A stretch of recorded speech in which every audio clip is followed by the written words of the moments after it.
We are doing very well in our negotiation with China. We pretty much concluded our negotiation with Canada, with Mexico. We have done the deal and signed the deal with South Korea, which a lot of people said was not going to happen, would be impossible. It's a good deal. It was a horrible deal. It's a good deal. I think a lot of this has to do with the fact, though, that already companies are moving back into our country that have left our country in some cases. In some cases, they're moving back because they want to be here. But in many cases, these are automobile companies that have left and gone to other countries, and now they're coming back to the United States. So it's nice to see. One of the things that's so beautiful to watch is 3.2% wage growth. That hasn't happened in so long for our country. That's an incredible thing. That means people are actually getting more money, taking home more money, and that's something that's really nice to see. A lot of you have been following me when we were on a thing called the campaign. That was an exciting campaign, a great campaign. And I used to talk about wages going down, not going up, but going down for years, 19 years. And now they just went up 3.2%, and yet there's no inflation because other things are going down, like the price of your gasoline at the tank. It's low, and that doesn't happen by luck. I work hard on that. That's like a tax cut for people. So a lot of good things are happening. Labor participation rate increased to 63.1. That's an incredible number also. So I just wanted to bring that out. The economy is very good. And remember, from the time of my election, the stock market's gone up very close to 30%. And that's with all of the things that are happening. And there are a lot of things happening. We have a massive trade negotiation going on with China. President Xi is very much involved. So am I. We're dealing at the highest levels, and we're doing very well. We're doing very well. In the meantime, we've taken in billions and billions of dollars in tariffs from China and from others. Our steel industry's come roaring back, and that makes me very happy. I think we'll have to build a steel wall as opposed to a concrete wall, because we have steel companies again. There's something awfully nice about that sound. So we had a productive meeting today with Speaker Pelosi and Senator Schumer. I thought it was really a very, very good meeting. We're all on the same path in terms of wanting to get government open. We're going to be meeting. I've designated a group, and we're going to be meeting over the weekend, that group, to determine what we're going to do about the border. Really, I want to thank a lot of the Border Patrol people and ICE people who came up yesterday. They had a tremendous impact on, I think, a lot of Democrats, frankly, but a lot of people, because they were able to lay out exactly what the problem is. And one of the problems described to me as an example, your ports of entry. We're going to agree with Chuck and Nancy and Steny and Dick Durbin was there. We're going to agree that, and we want to, make the ports bigger, more powerful, able to handle more traffic, have very, very powerful drug equipment there. So they make very good stuff now. We don't have it because of budgets and other reasons, but we're going to make our ports of entry very powerful, very strong. We're going to have the best drug-finding equipment anywhere in the world. They make it much better today than they made it even 2 years ago. And I explained to him the problem is, though, we can have a wonderful port of entry, but you have 2,000 miles of border between the United States and Mexico. And if you take a look and you see, like we do, through certain technology, including cameras in airplanes, not just drones, you'll see vast numbers of vehicles driving through the desert and entering where you don't have a very powerful fence or a wall. That happened this week, where a wonderful young police officer, I spoke to his wife yesterday, where he was shot, viciously shot, for simply stopping a person that came over the border illegally. Got shot, killed.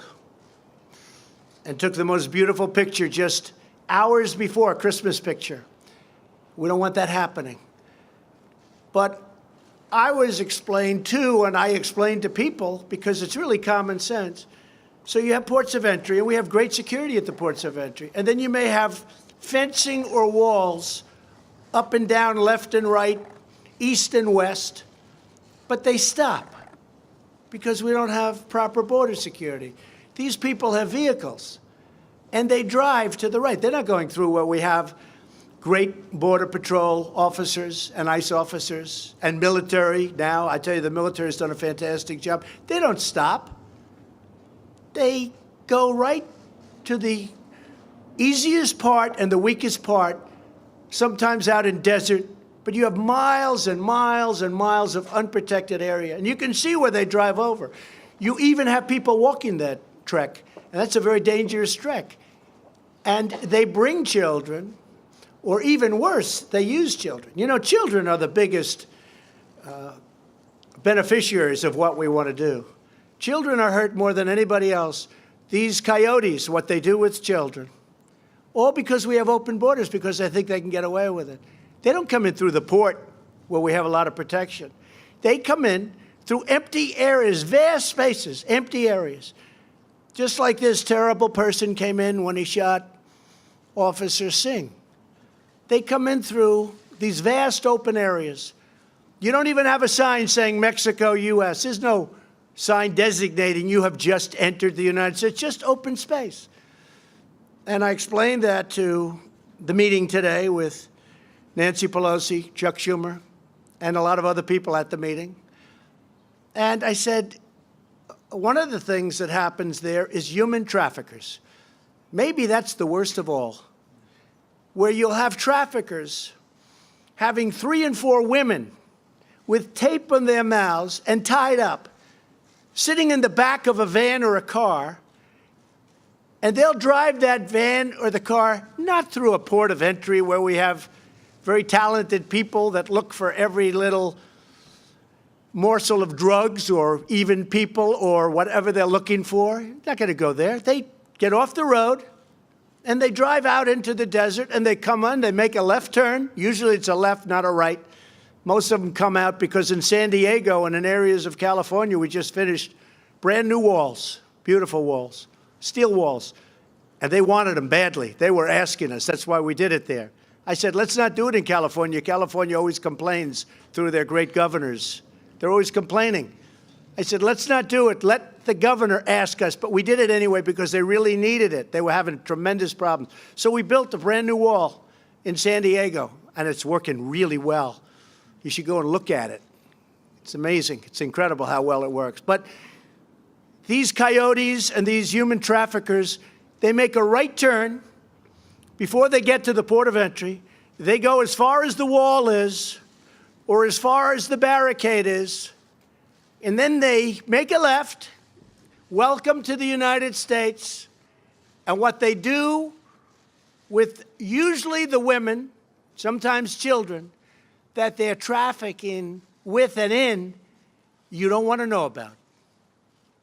So the only way you're going to stop that is by having a solid steel structure or concrete structure, whether it's a wall or some form of very powerful steel. Now, the steel is actually more expensive than the concrete, but I think we're probably talking about steel because I really feel the other side feels better about it. And I can understand what they're saying. It is more expensive. We mentioned the price that we want $5.6 billion very strongly because numbers are thrown around, 1.6, 2.1, 2.5. This is national security we're talking about. We're not talking about games. We're talking about national security. This should have been done by all of the presidents that preceded me, and they all know it. Some of them have told me that we should have done it. So we're not playing games. We have to do it. And just remember, human traffickers. Remember drugs. The drugs are pouring into this country. They don't go through the ports of entry. When they do, they sometimes get caught. When we finish, and the Democrats do want this, They want ports of entry strengthened, and I want to do that too. In fact, we have it down.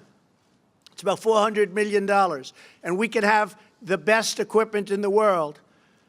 Now what they'll do, if we have the protection and we have strong ports of entry with this incredible drug-finding equipment, I don't know what they're going to do, because they're not coming in through past the steel gates or the steel walls or the concrete walls, depending on what's happening, because we are meeting this weekend. We have a group. I've set up a group. They are going to tell us who their group of experts and probably people in the Senate and congressmen and women are going to come. And we have 3. I said, give us 3. Then I said, you know what? Send over 9 or 6 or 3 or 2. Doesn't matter. Send over whoever you want. But it's common sense. So now when they make that turn, they make it, and now all of a sudden they can't go any further, and they have to go back. And that's going to stop the caravans for 2 reasons. Number one, they're not going to be able to get through. But when they realize they can't get through, what's going to happen? They're not going to form, and they're not going to try and come up. And they can apply for asylum, and they can, most importantly, they can apply for citizenship, because the companies that I told you that created these great job numbers, they're incredible job numbers, beyond anybody's expectations. I don't think there was one Wall Street genius, of which I know many of them, but they're not geniuses. There's not one that predicted anywhere close to these job numbers. I thought they were going to be good, but there wasn't one that I saw. So now we have everything so beautifully handled. We need to have, however, we need border security.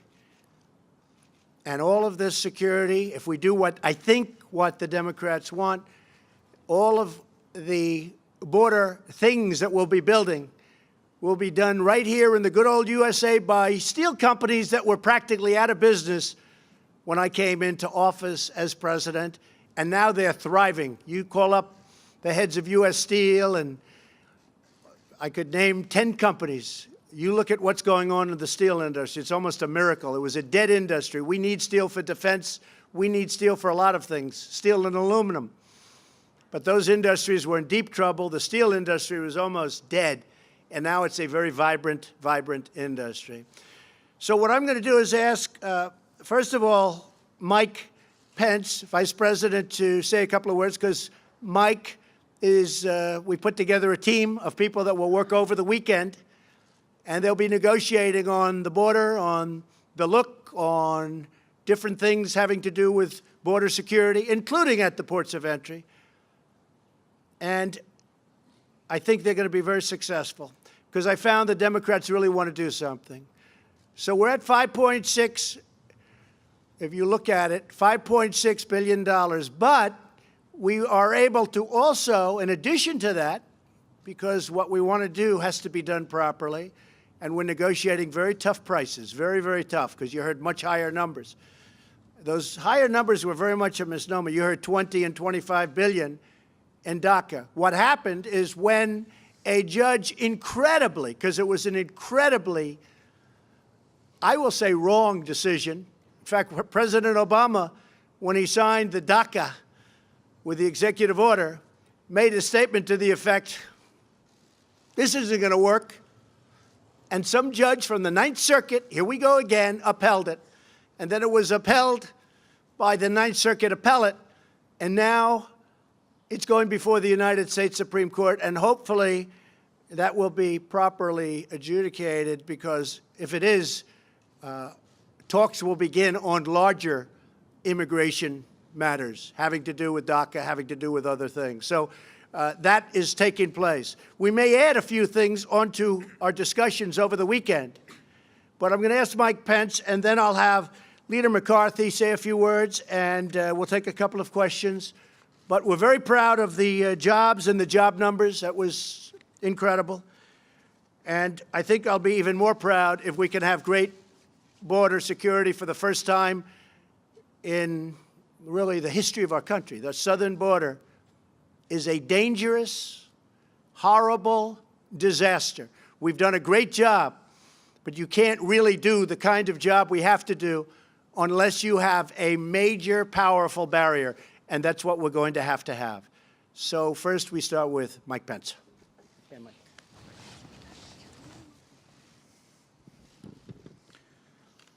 Thank you, Mr. President. We are nearly 2 weeks into a government shutdown, but our nation is also in the midst of a crisis on our southern border. And today, President Trump convened for the second time this week Republican and Democrat leaders from the Congress to address both issues. And we are truly grateful for the candid and constructive dialogue that took place today here at the White House with Speaker Pelosi and Leader Schumer, with our Republican Senate leadership as well. And we look forward to continued dialogue over the course of this weekend. Make no mistake about it, we are in the midst of a crisis at our southern border. Every day, nearly 2,000 people are apprehended or stopped attempting to come into our country that have no lawful claim to be here. Last year alone, 17,000 individuals with previous criminal records were apprehended attempting to come across our southern border. Every day, all across this country, in a single week, 300 Americans lose their lives to the scourge of heroin addiction. 90% of the heroin in this country flows through our southern border. And the human trafficking that the President just described so compellingly. Last month alone, 20,000 minors were brought alone across our border, were interdicted by Border Patrol personnel. You heard the President's passion today here at the podium. And we all, Leader McCarthy and all of the leaders gathered in the Situation Room today, heard the President's passion for the better part of 2 hours. Not just to address a government shutdown, but to address border security and this crisis at our southern border. And today, President We're watching Trump live the Rose Garden at the White House. It was described as a statement or remarks. We heard the President, now the Vice President speaking, essentially reiterating the arguments we've heard about the border wall, the President's insistence on the $5.6 billion. He has made no mention of the government shutdown, although the Vice President did now 2 weeks. Hundreds of thousands of federal employees now not working while this has worked out. Nancy Pelosi, the new Speaker of the House, was part of that group that met with the President today to discuss the shutdown, to discuss a way out and this border security issue. She made clear in her remarks, which we're going to play for you right now, that that the government has to be open first before anything else can happen. Here's Speaker Pelosi. Good afternoon. We just completed a lengthy and sometimes contentious conversation with the President. We agreed that we will continue our conversations, but we recognize on the Democratic side that we really cannot resolve this until we open up government, and we made that very clear to the President. Services are being... Senator Chuck Schumer was also part of that meeting. He came out and said the President had suggested the government shutdown could last years, potentially laying his stake on this particular issue. The President says he's going to be taking questions. We'll certainly go back for that to get more specific guidance on where he stands right now as they look forward to some kind of negotiations taking place over the weekend. But let me bring in Chuck Todd from our Washington newsroom. Chuck, this is the second day in a row the President has come before the cameras and essentially made the same arguments about the wall.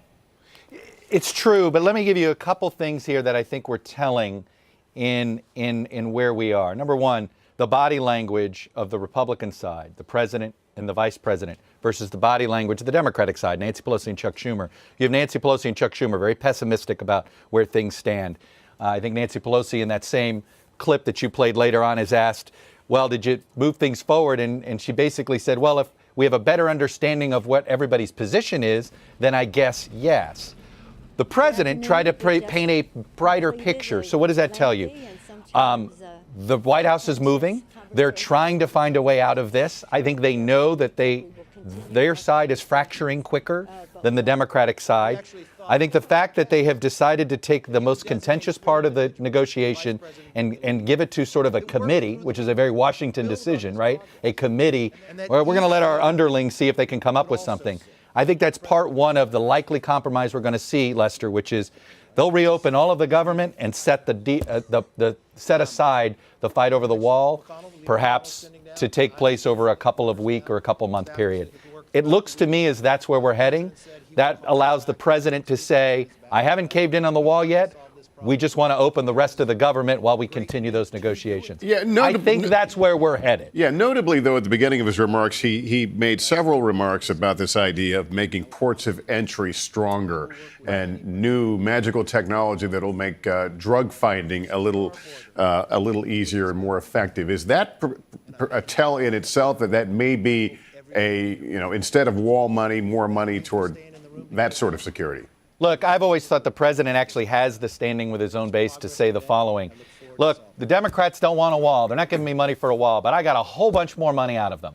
And we're doing a whole bunch of border security, and at some point they're going to beg me to build a wall when they realize that it's good, but it can be better. In some form of that, Lester, you could sort of see that that's where the president is trying to position himself, where they're going to agree that, hey, everybody agrees we need more security. We've agreed on that part. We're going to continue the wall negotiations over here on the side.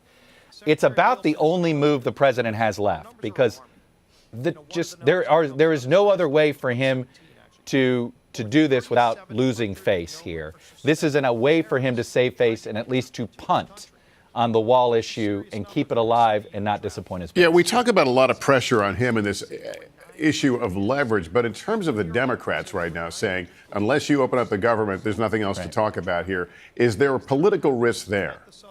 Ask me again on January 11th. And why do I say that? January 11th is the next time those federal government workers are due to get a paycheck, the ones that are currently out of work or furloughed.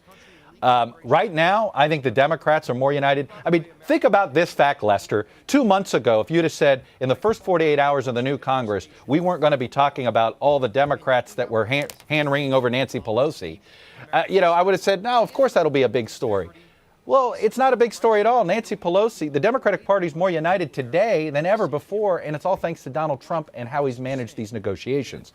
So right now, I don't think Democrats feel like they have any political pressure on them to move at all. But I would say, ask me again on January 12th, if we go that far and another paycheck is missed by those government workers. And we continue to keep our eye on those Republicans who tend to have more vulnerable seats in 2 years. We already have 2 that have indicated they'd like to see a deal cut now, similar to the deal essentially that Nancy Pelosi's offering. That's Cory Gardner in Colorado. You got a Susan Collins now in Maine. But don't forget the other pressure here, Lester. You're Mitch McConnell, and I think we're about to get questions. Yeah, let's go back to the president. You can't afford to make the president angry in your own reelection year. Major, go ahead. Sure. Mr. President, Senator Schumer came out and said that the meeting from his point of view and Speaker Pelosi's was contentious. He also said, you said in the meeting, this is him quoting you, I just want to check, that the shutdown could go on for months or even a year or longer. Did you say that? And I did. I did. Is that your assessment of where we are? That. Absolutely, I said that. I don't think it will, but I am prepared, and I think I can speak for Republicans in the House and Republicans in the Senate. They feel very strongly about having a safe country, having a border that makes sense. Without borders, I've said it many times, we don't have a country. I hope it doesn't go on even beyond a few more days. It really could open very quickly. I told them that bring who you want. We have 3 people. You can ideally bring 3, but you can bring 6, you can bring 9, you can bring 12. And they're going to be working over the weekend.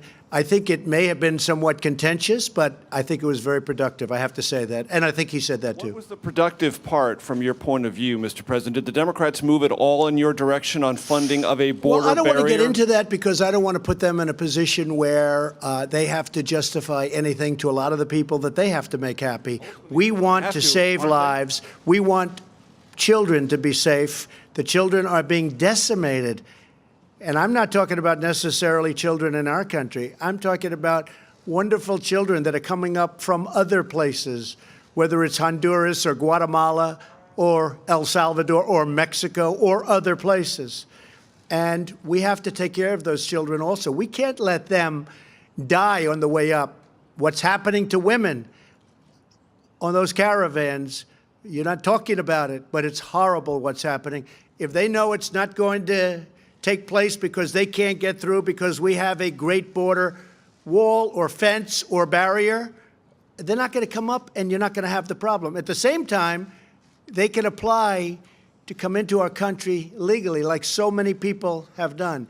And we need people, Major. We have to have people because we have all these companies coming in. We need great people, but we want them to come in on a merit basis, and they have to come in on a merit basis. They can't come in the way they've been coming in for years. I get calls from the great tech companies, and they're saying, we don't allow people at the top of their class at the best schools in the country, we don't allow them to stay in our country. So they end up going back to China and Japan and so many other countries all over the world, and we don't keep them. They get educated at our finest schools, and then we don't allow them through a various set of circumstances to have any guarantees of staying.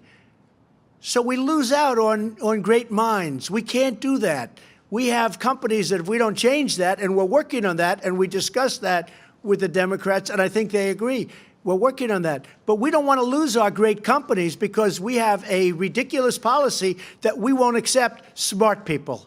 So call it politically correct or not. But we have to let these great, brilliant companies have the smartest people in the world. Yes, ma'am. Hold it one at a time, please. Go ahead. Mr. President, why not reopen the government to create more space to have that broader conversation about we think it could go very immigration quickly. reform? No, we won't be opening until it's solved. We think this is a much bigger problem. The border is a much more dangerous problem. It's a much bigger problem. It's a problem of national security. It's a problem of terrorists. You know, I talk about human traffickers. I talk about drugs. I talk about gangs. But a lot of people don't say we have terrorists coming through the southern border because they find that's probably the easiest place to come through. They drive right in and they make a left. Not going to happen.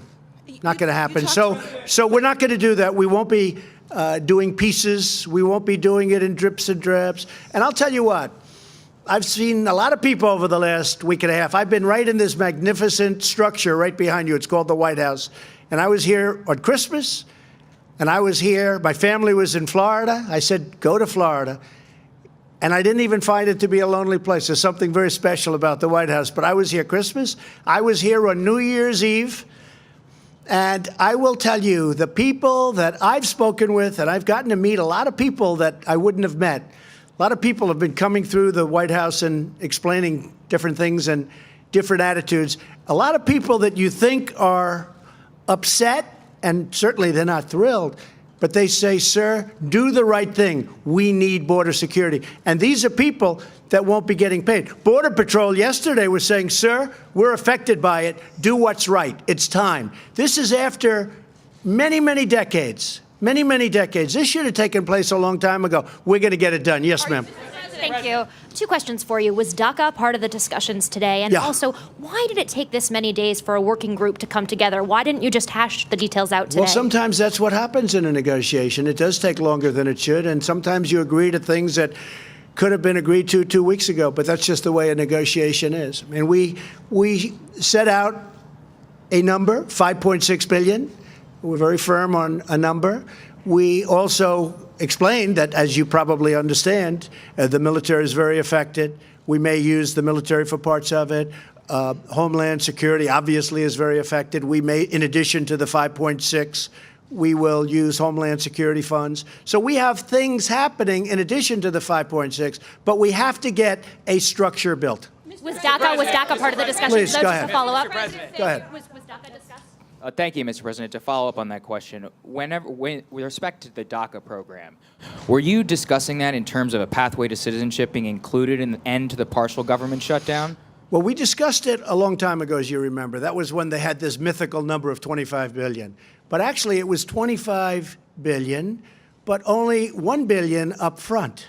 Then we talked $2 billion, $1.5 billion. The rest of it, the government couldn't guarantee because it's not set up to guarantee. You remember those discussions. But where it really ended was when the judge ruled against. And it was, I said, as soon as that happened, because that was a shocking decision.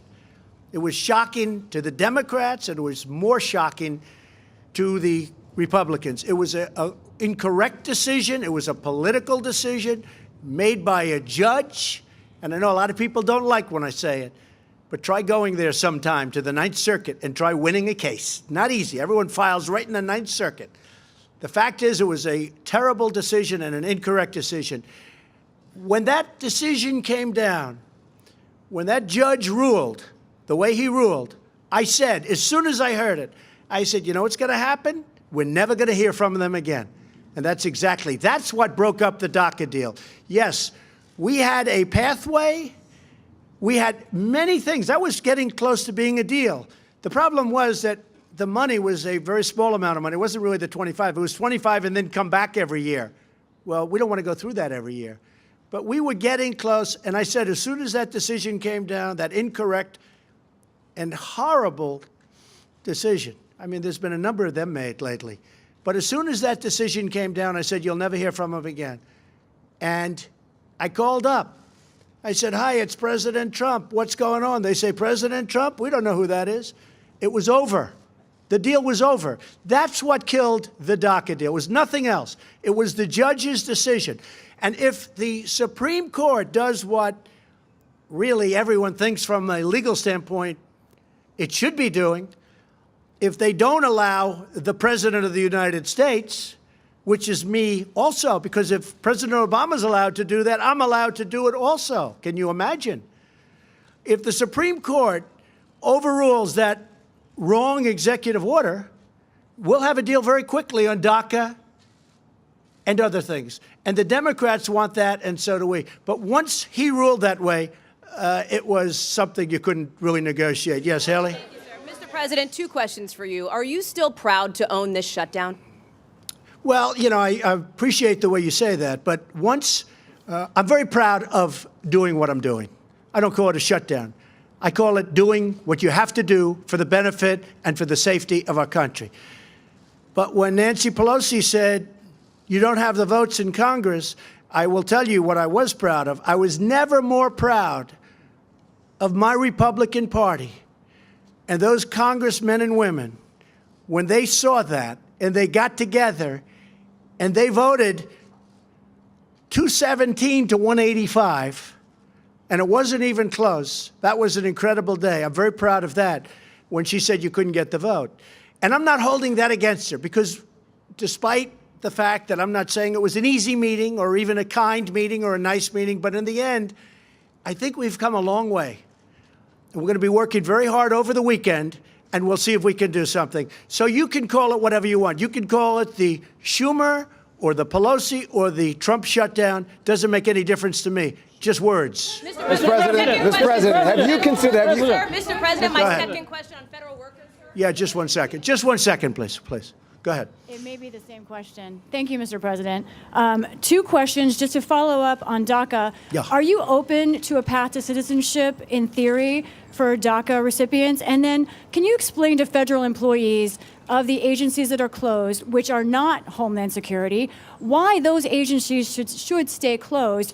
Homeland Security is significant in of itself if it stayed closed. Because we want to do what's right, and we want to do it all at one time. We don't want to take it in pieces. We just don't want to do that. And DACA is going to be a great subject. I look forward to discussing it. We'll discuss it at another time. But there are a lot of great things that can happen with DACA if the Democrats want to do that.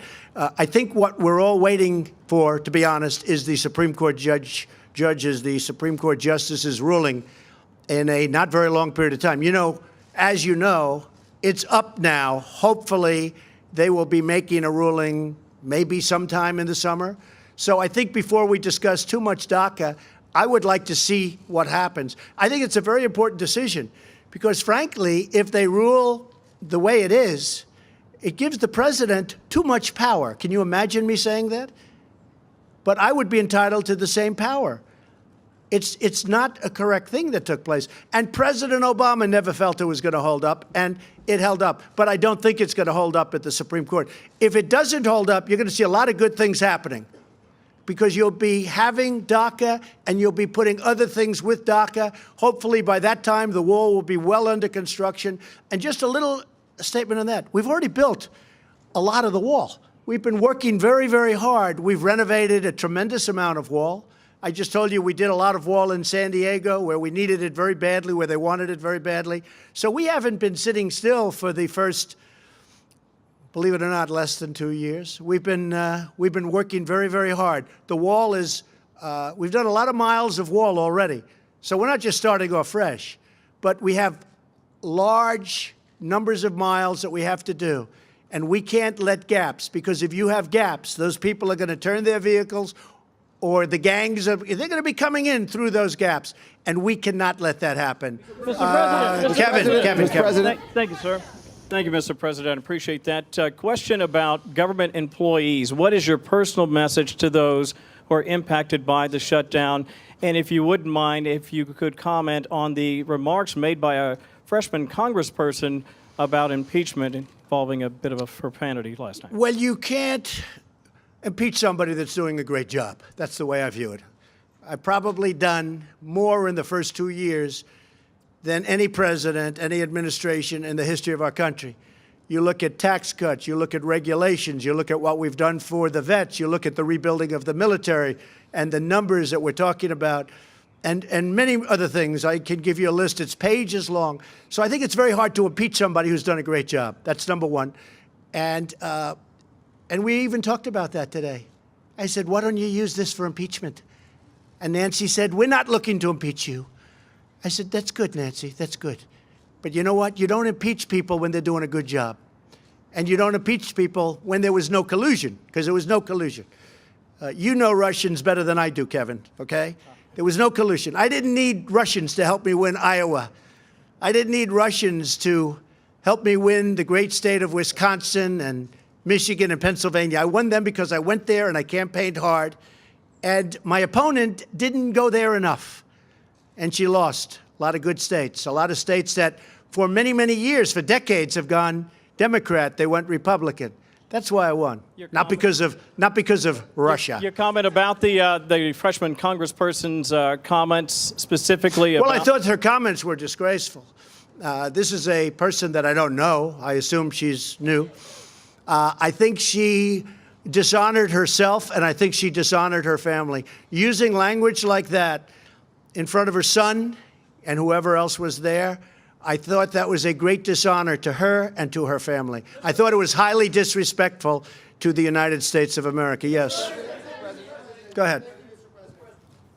Thank you, Mr. President. Earlier this week, you repeated your claim that through the USMCA, Mexico will be paying for the wall. Can you describe in detail the specific mechanisms in the trade deal that will Well, you're going to be Mexico seeing it very soon. We made a new deal, a new trade deal. NAFTA has been one of the great disasters of all time, probably the worst trade deal ever made, maybe. We lost millions of jobs, thousands and thousands of companies. NAFTA left our country dry. NAFTA was a disaster. I campaigned on either terminating or renegotiating NAFTA. And Bob Lighthizer and Jared Kushner and a whole group of people did an incredible job. They did an incredible job. And now we have a deal that's great for our country. And by the way, good for Mexico, good for Canada also. As you know, it's the three countries. We will be taking in billions and billions of dollars more money for the United States, including jobs, including companies that won't be leaving us anymore and going to Mexico, and in some cases, Canada to a lesser extent. But we lost 25% of our car business because of NAFTA. NAFTA was a disaster. Now we have the USMCA. It's the United States, Mexico, and Canada trade agreement. It's brand new. It's totally different. It makes it very difficult for companies to, incentive-wise, move to other countries. And we will be making billions and billions of dollars a year more money. So why not and use that that is for the wall, paying, though? excuse me, because I didn't have to. That is paying for the wall. Many, many times over. In fact, what we save on the USMCA, the new trade deal we have with Mexico and Canada, what we save on that just with Mexico will pay for the wall many times over just in a period of a year, 2 years, and 3 years. So I view that as absolutely Mexico is paying for the wall, and that's fine. Will you be pressuring Putin? Yes, ma'am. Go. You ran your campaign promising supporters that Mexico is going to pay for the here wall we and go that the again. wall was going to be made of concrete. You just said earlier that the wall could be made of steel, and right now our government is shut down over a demand from your administration that the American taxpayer pay for the wall. So how can you say you're not failing on that promise to your supporters? Very nice question, so beautifully asked, even though I just answered it. You didn't Look, answer. let me The just tell you, USMCA excuse has me, not even excuse passed me, Congress excuse me, yet, are you sir. ready? Are you ready? I just told you that we just made a trade deal, and we will take in billions and billions of dollars, far more than the cost of the wall. The wall is peanuts compared to what the value of this trade deal is to the United States. As far as concrete, I said I was going to build a wall. I never said, I'm going to build a concrete. I said I'm going to build a wall. You said just so concrete. you don't, because I know you're not into the construction business. You don't understand something. We now have a great steel business that's rebuilt in the United States. Steel is stronger than concrete. If I build this wall or fence or anything the Democrats need to call it, because I'm not into names, I'm into production. I'm into something that works. If I build a steel wall rather than a concrete wall, it will actually be stronger than a concrete. Steel is stronger than concrete, okay? In case you could check it out. Listen, if I build a wall and the wall is made out of steel instead of concrete, I think people will like that. And here's the other good thing. I'll have it done by the United States Steel Corporation, by companies in our country that are now powerful, great companies again. And they become powerful over the last 2 years because of me and because of our trade policies. So if I have a steel wall, or you could call it a steel fence, but it'll be more powerful than any of the concrete walls that we're talking about.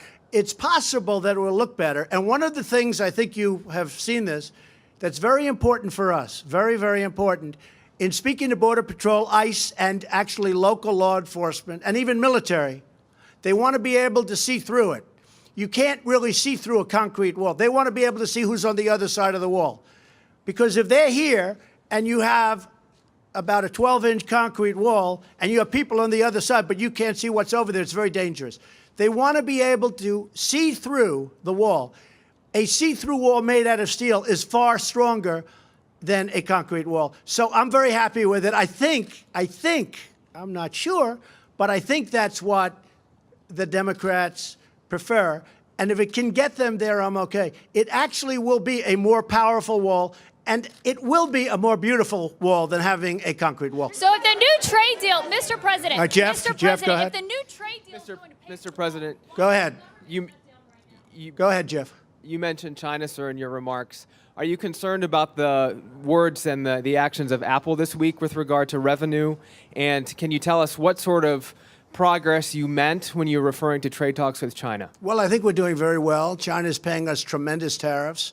We're getting billions and billions of dollars of money pouring into the Treasury of the United States, which in history we've never gotten from China, as you know. It's been very unfair. I had a fantastic meeting with President Xi, who I both like and respect. One of the things that came out of that meeting was fentanyl. As you know, almost all of it comes from China. And he's going to now criminalize the making of fentanyl. And unlike our country, they have unbelievably strong prohibitions about drugs. That was not on their list. They view it as I guess, as some kind of a commercial product. Now they view it as something that's very dangerous. They're going to be changing their laws to make fentanyl a criminal process if you're making fentanyl. If they do that, you know what their ultimate is. It's called the death penalty. I think that could have a tremendous, and I thanked President Xi very much. It was the first question I said to him when we started the trade talks in Argentina. This was a meeting that was supposed to last for about 45 minutes, and it ended up being almost 4 hours. Some of you were there. It was a great meeting. We'll see what happens. You never know with a deal. But I will tell you, China is not doing well now, and it puts us in a very strong position. We are doing very well. But we're taking in billions and billions of dollars, and I hope we're going to make a deal with China. And if we don't, they're paying us tens of billions of dollars worth of tariffs. It's not the worst thing in the world. But I think we will make a deal with China. I really think they want to. I think they sort of have to. And I think we're going to have a great relationship. I think that President Xi and myself have a great relationship. Also, North Korea. We're doing very well with North Korea. And that's based on relationship also, yeah? Mr. President, go ahead, one more quick one. Just Go to ahead, follow up, sir. Apple, issued a revenue warning this week, which led its stock to go down and the rest of the stock market to go down as well. Are you concerned about that? No, I'm not. I mean, look, they've gone up a lot. You know, they've gone up hundreds of % since I'm president. Apple was at a number that was incredible, and they're going to be fine. Apple is a great company, but that's not my look. I have to worry about our country. Don't forget this. Apple makes their product in China. I told Tim Cook, who's a friend of mine, who I like a lot, make your product in the United States. Build those big, beautiful plants that go on for miles, it seems. Build those plants in the United States. I like that even better. Apple makes its product in China. China is the biggest beneficiary of Apple, more than us, because they build their product mostly in China. But now he's investing $350 billion because of what we did with taxes and the incentives that we created in the United States. He's going to build a campus and lots of other places. So my focus is the United States. I want to get those companies to come back, like so many are doing, into the United States. I want Apple to make their iPhones and all of the great things that they make in the United States, and that'll take place. Thank you, Mr. Thank you, Mr. Please, go ahead. Thank you, Mr. President. I want to ask you two questions. One, as you talk about the wall, eminent domain. Yeah. Many of those who own property on the southern border will lose their property because of this. And once this happens, they say that they could go to court with you for years. It could take years. Then also, what is a safety net for federal workers? You're saying months and possibly a year for this shutdown. Do you have in mind a safety net for those who need their checks, those who need SSI, those who need Medicaid, what have you? Well, the safety net is going to be having a strong border because we're going to be safe. I'm not talking about economically, but ultimately economically. I really believe that these people, many of the people that we're talking about, many of the people you're discussing, I really believe that they agree with what we're doing. And we can have this, April, we can have this fixed very quickly. This can happen by early next week. We're going to be working over the weekend. We can have a solution to this, but I wanted to keep it all at one point. And I think a lot of the people that you're referring to, April, are really wanting that to happen too. I really believe a lot of them want to see border security, and they're willing to give it up. When I had the people in yesterday, and they represent most of the Border Patrol. The people that you had yesterday that were at the news conference, they represent most of Border Patrol. Every one of them said, don't even think about us. Get this fixed. That is doing the great thing for our country. As far as eminent domain, you're right, 100%. Eminent domain is very interesting. But without eminent domain, you wouldn't have any highways, you wouldn't have any schools, you wouldn't have any roadways. What we're doing with eminent domain is, in many cases, we'll make a deal up front, and we've already done that. The Secretary has done a lot of that. And if we can't make a deal, we take the land and we pay them through a court process, which goes actually fairly quickly.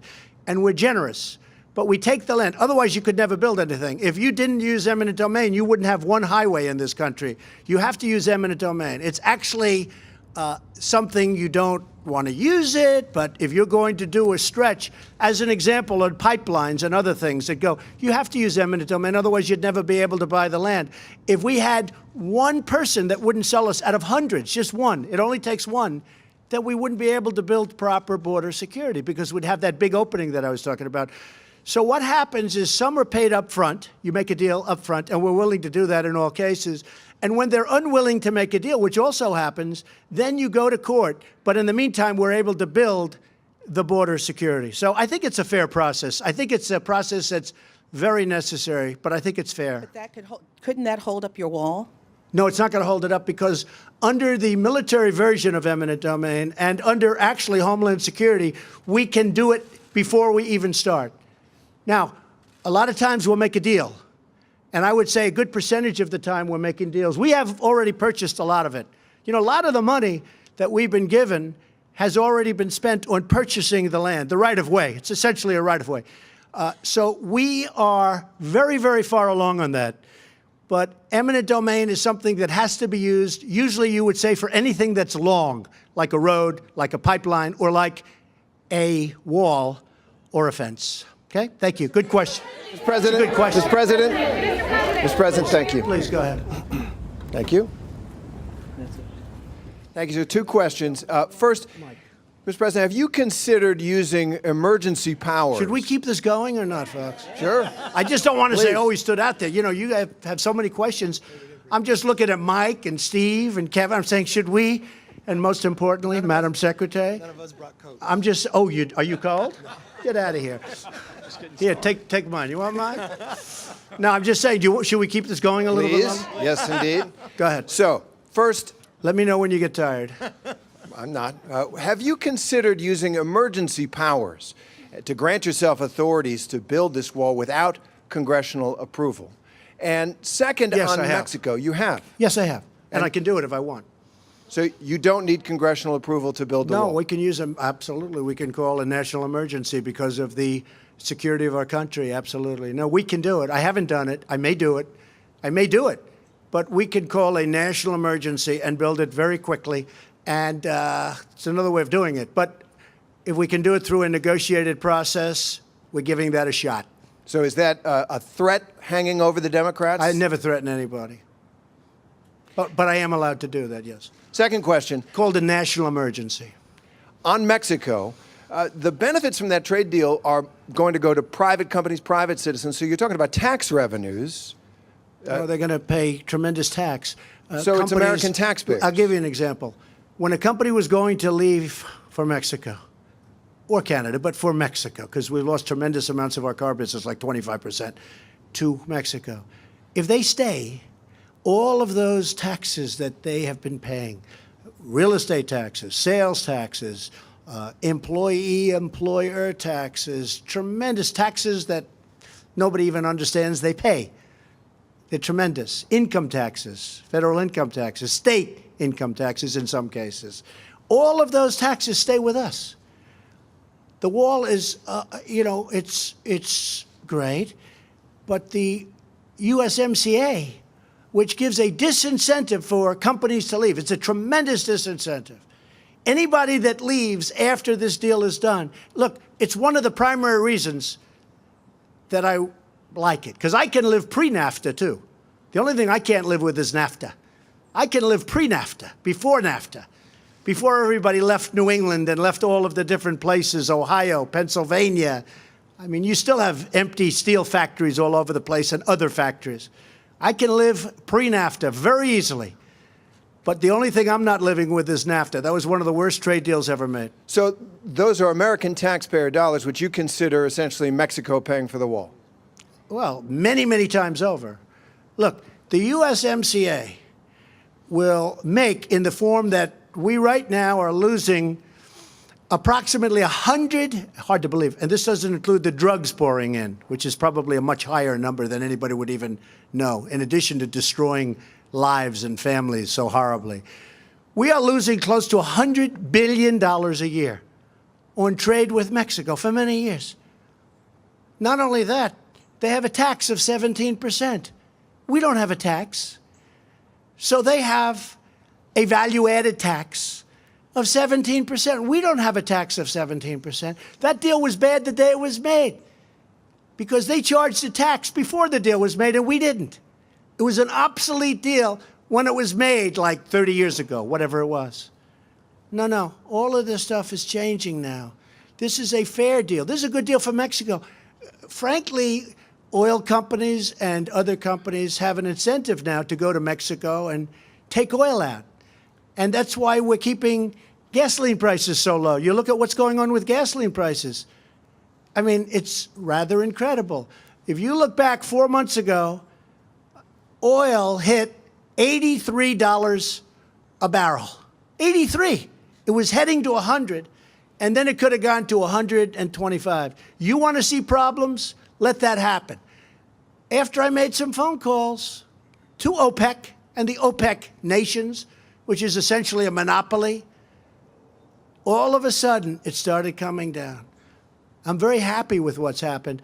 And I'm very happy that people are paying a lot less in many cases than $2 a gallon for gasoline. You look at what's happening. Everyone's talking about it. Didn't happen by luck. It happened through talent.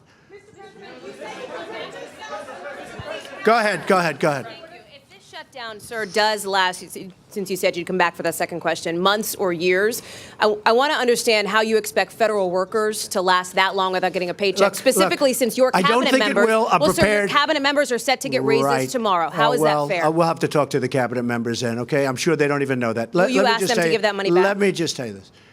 It's very important that we have great border security. I think it's going to be over with sooner than people think. But I will do whatever we have to do. If we have to stay out for a very long period of time, we're going to do that. And many of those people, maybe even most of those people, that really have not been and will not be getting their money in at this moment, those people, in many cases, are the biggest fan of what we're doing. How do you know that, sir? All right, Do you have evidence to please, support Major, that? go ahead. Follow up on that, Mr. President. The $10,000 raise that your cabinet members and senior administration officials are due to receive starting tomorrow, will you ask them not to accept that, at least during the shutdown itself? Well, I might consider that. You know, that's something I may consider. That's a very good question. Okay, who else is out there? Mike, who do you see out there that's always been very fair to us? Is there a commitment? Are you committing to that, Mr. President? Mr. President, are you committing to that? Go ahead. Yeah, good. Go ahead. Go ahead. Thank No, that's right. Right? All right. Thank you, Mr. Vice President. Mike likes you. Yeah. Thank you, sir. Mike highly recommended you. Watch. This will be the killer of them all. Go ahead. Well, two questions, if that's all right. First one is kind of a follow-up for that. You are a landlord. For people that are worried about paying their rent checks, government employees right now, people that are worried about bill collectors, would you ask those companies, the landlords, to kind of go easy on? I think they will. I think they will. Do you? I'm sorry. Would No, you ask? I think that happens. You know, hey, I've been a landlord for a long time. I've been in the real estate business for a long time. When you see there are problems out there, difficulties out there, you know, the people are all good for the money. They work with people. They work with people. So you would encourage landlords? Sure. I would encourage them to be nice and easy. We have a bigger subject that we're doing. It's called the security of our nation, including terrorism, please. Okay. If you don't mind, one more question, sir. But if you don't mind, Go ahead, please. Go ahead. Okay, thank you, sir. Go ahead. No, come on. Okay, sir, excuse me. Thank you, Mr. President. Thank you. I had a question about the terrorism. I wanted to ask, who are these individuals who are being captured terrorists? Are they people on the watch list? Are they from travel ban countries? A second question I wanted to ask, why is Senator Mitch McConnell not here? Why was he not invited? Oh, he's to been this? great. He's been really fantastic. Mitch McConnell, first of all, he was here. He was with us for hours at the meeting. Why is he not here here in the Because Rose he's Garden running right now? the Senate. I mean, Mitch McConnell has been fantastic. He has been really great. He's right at the top of everything that we're doing, and he's really been fantastic. Kirsten, do you want to answer that question about the terrorism? Sure. So obviously I can't get into classified information, but what we do know is we've stopped, CBP has stopped over 3,000 what we call special interest aliens trying to come into the country on the southern border. Those are aliens who the intel community has identified are of concern. They either have travel patterns that are identified as terrorist travel patterns, or they have known or suspected ties to terrorism. So we have 3,000 that we know about. I think what the president continues to make clear is it's our sovereign duty to know who comes into our country. Without any kind of a structure and without changing the laws, we have no way to know the identity of every person that walks across the unsecured border. So the ones we know about, we can give you 3,000, but I'm sure we'll look to see what else we can give you on class. Obviously, there's ongoing investigations that I can't get into. Mr. President. So I think that we can say with surety, I think it was a great meeting. We'll see what happens. It may get solved. It may not get solved. You now know the number. You now know what we're willing to do. And if we have to do it, we'll do it. And again, we're going to be, I believe, very productive over the weekend. We have a very talented group. They have a very talented group of people, so I understand. And I think some tremendous things will happen. And I really believe the biggest beneficiaries of what we're doing are children, are women, are workers. And a lot of these people that really do benefit are not only the people in our country, but the people that travel up trying to get into a country that they think they're going to get into and they can't. And they get sick, and there's tremendous damage done to them and their families. These are all tremendous beneficiaries of what we're doing. So this really does have a higher purpose than next week's pay. And the people that won't get next week's pay or the following week's pay, I think if you ever really looked at those people, I think they'd say, Mr. President, keep going. This is far more important. I want to thank you all, and we'll see you soon. They'll be working very hard over the weekend. Thank you very much. President Trump completing about an hour.